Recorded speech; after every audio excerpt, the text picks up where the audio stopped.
Bismillahirrahmanirrahim. Assalamualaikum warahmatullahi wabarakatuh. Dan selamat datang ke channel dan video terbaru saya.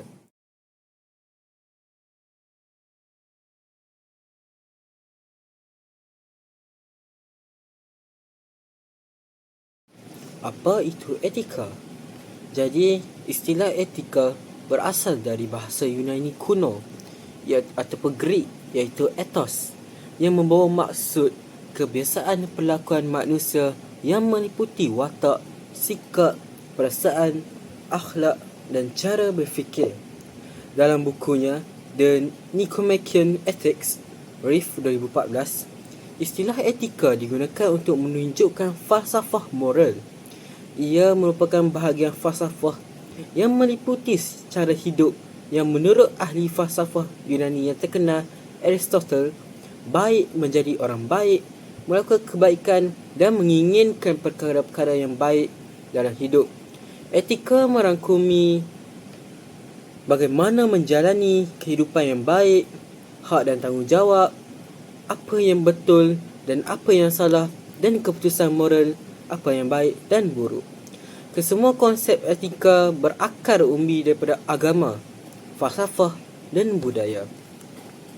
Bagi menjaga nama baik profesyen keguruan serta meningkatkan lagi mutu profesyen semua guru di Malaysia tertakluk kepada tata susila, tata babi.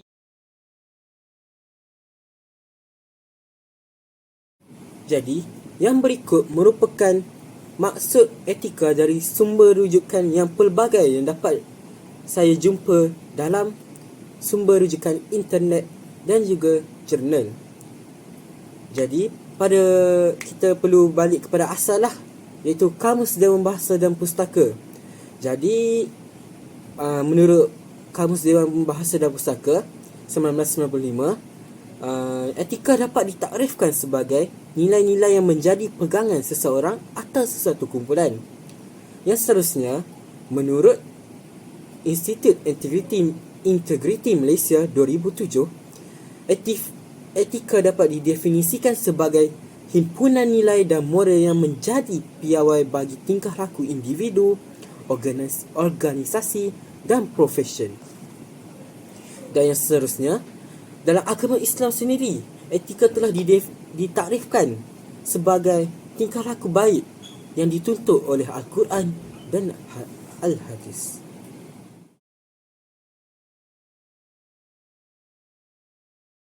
Pengenalan kepada kod etika perguruan.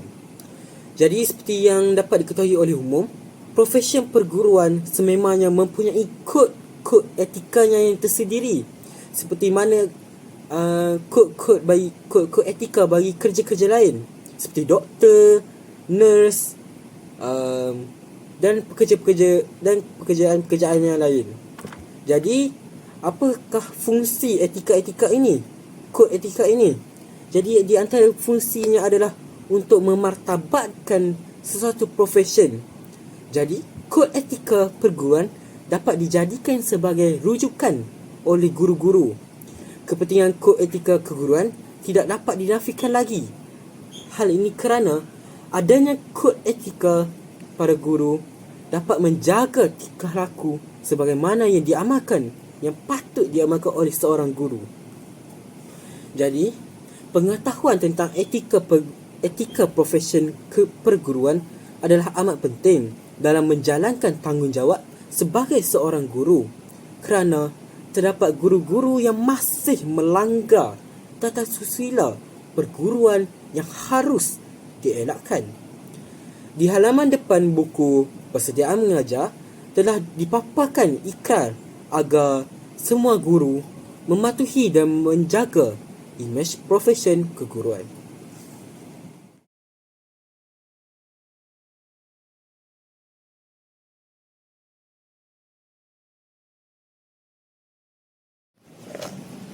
Seorang guru yang bertanggungjawab akan sentiasa mengutamakan muridnya, sama ada di dalam bilik darjah maupun di luar bilik. Guru adalah individu yang terpenting di sekolah dan tugasnya sentiasa berhadapan dengan para murid. Guru merupakan seorang pendidik, pembimbing dan penyampai ilmu serta bertanggungjawab terhadap pembentukan sahsia dan pemupukan nilai-nilai murni dalam kalangan murid. Bagi memenuhi tanggungjawab terhadap murid, guru perlu mengambil kira perkara-perkara berikut. Seperti mana yang kita tahu, guru mempunyai banyak tanggungjawab dan juga peranan. Di antara tanggungjawab dan peranan guru adalah tanggungjawab terhadap pelajar ataupun murid. Yang pertama, guru haruslah mengutamakan kebajikan dan keselamatan pelajar melebihi perkara ataupun hal-hal yang lain. Yang kedua, guru harus bersikap adil terhadap setiap orang pelajar tanpa mengira faktor jasmani, mental, emosi, politik, ekonomi, sosial, keturunan dan agama. Yang ketiga, guru wajib merahsiakan maklumat ikhtisas atau sulit mengenai pelajar kecuali kepada mereka yang berhak mengetahuinya. Yang keempat, guru haruslah membimbing atau mengajar seseorang pelajar dalam darjah sendiri atau dalam mata pelajaran yang diajar di bilik darjah tanpa sebarang bayaran. Yang kelima, guru haruslah menunjukkan satu cara pemakaian dan pertuturan dan tingkah laku yang dapat memberikan contoh yang baik kepada pelajar.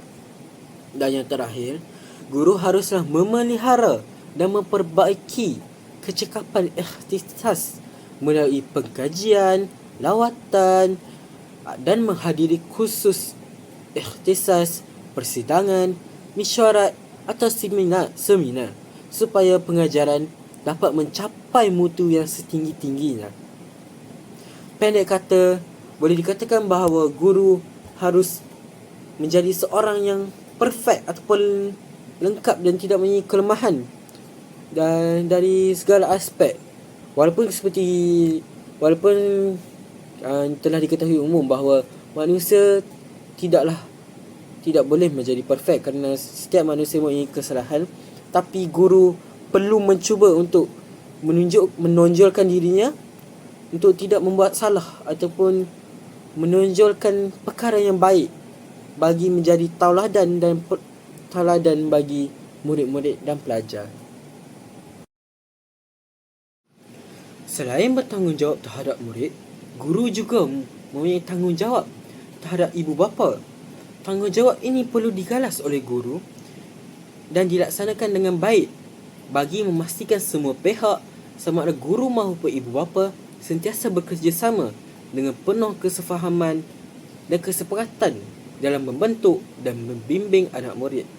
Guru yang bertanggungjawab akan mewujudkan hubungan antara guru dan ibu bapa dalam usahanya ke arah pencapaian dan kecemerlangan murid-murid.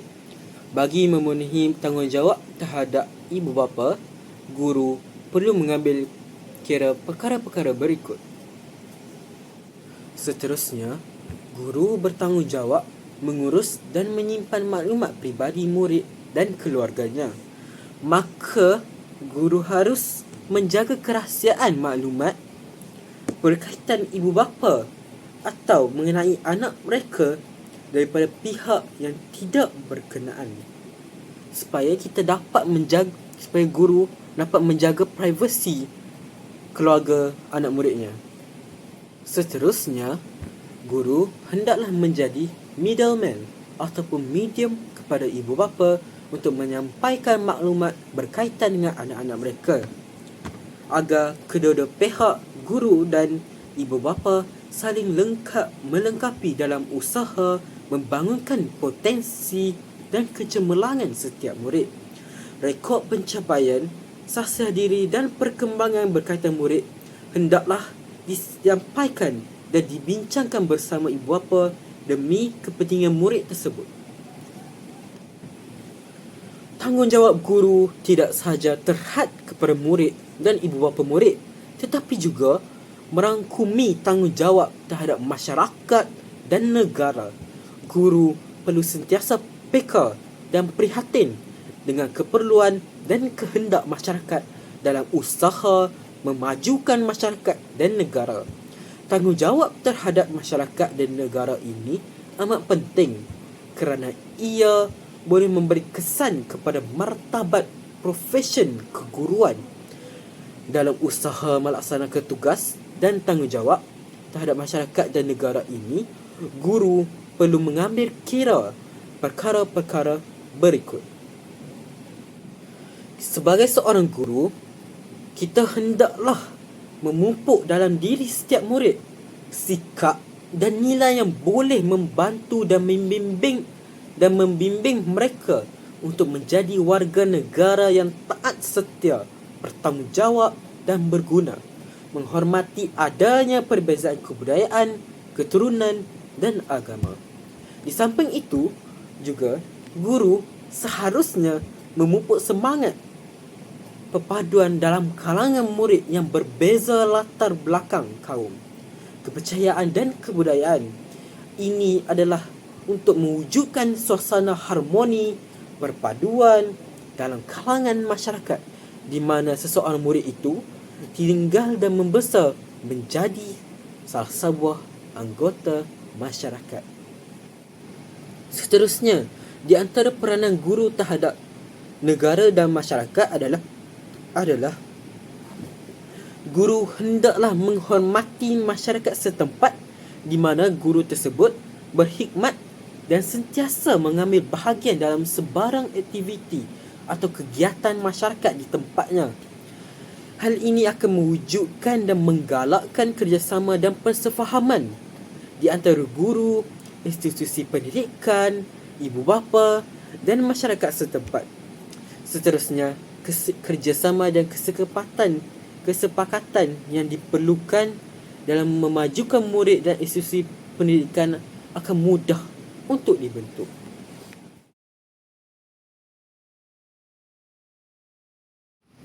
Seperti mana yang diketahui umum, Kod Etika Perguruan adalah satu set garis panduan dan prinsip-prinsip yang mengatur tingkah laku serta tindakan guru dalam melaksanakan tugas.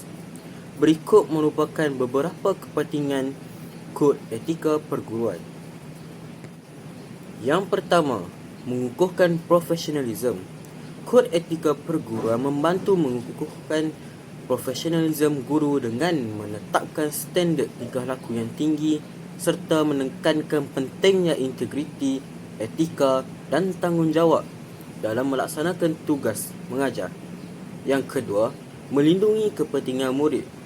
Kod Etika Perguruan bertujuan untuk melindungi kepentingan dan kesejahteraan murid dengan memastikan bahawa guru bertindak dengan adil dan berempati dalam berinteraksi dengan murid.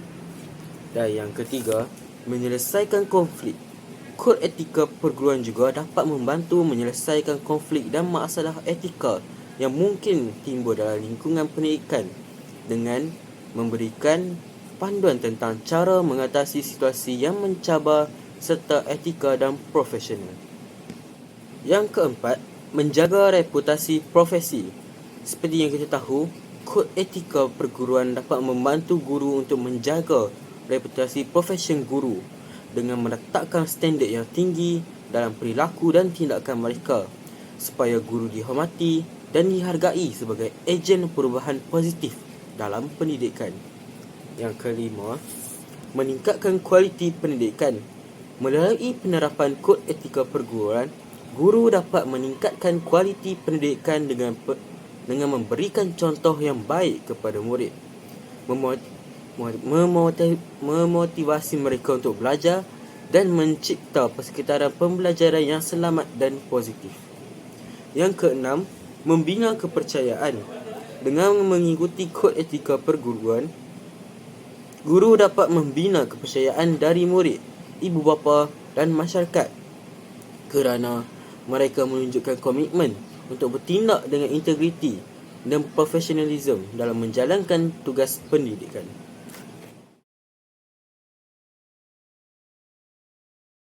Implikasi etika perguruan terhadap guru berjiwa pendidik adalah sangat penting dalam membentuk identiti dan profesionalisme guru.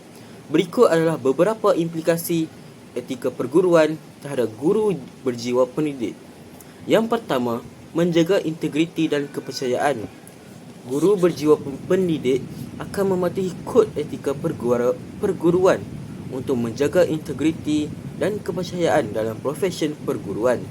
Mereka akan bertindak dengan jujur, adil dan bertanggungjawab dalam setiap tindakan dan keputusan yang diambil. Yang kedua, mengamalkan profesionalism. Guru berjiwa pendidik akan mengamalkan profesionalism dalam setiap aspek tugas perguruan. Mereka memahami tanggungjawab mereka sebagai pendidik dan akan terus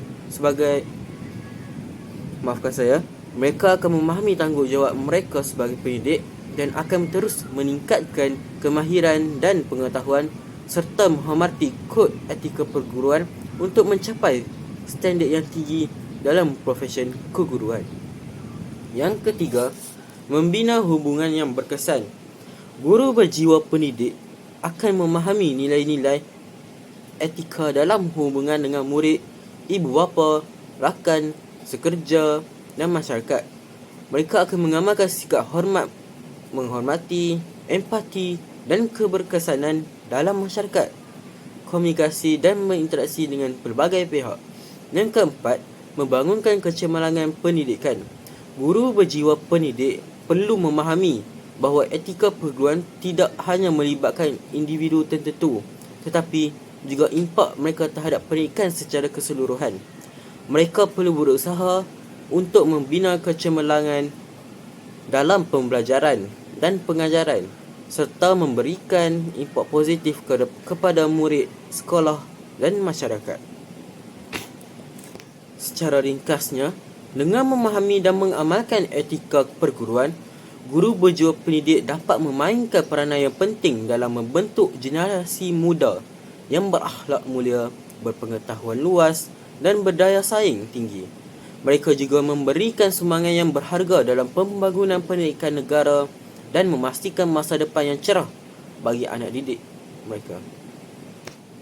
Kesimpulannya, negara kita banyak bergantung sepenuhnya kepada guru kerana guru merupakan tonggak ataupun pemangkin sistem pendidikan di Malaysia. Rumusan, tuntasnya, guru merupakan salah satu aset negara bagi memangkin rakyat yang maju dan madani dari segala aspek kehidupan. Oleh itu, kepada para guru semua, anda haruslah menunjukkan tauladan yang prihatin kepada semua golongan masyarakat agar dapat dicontohi oleh generasi akan datang. Sekian, wabillahi taufiq wal hidayah. Wassalamualaikum warahmatullahi wabarakatuh dan terima kasih.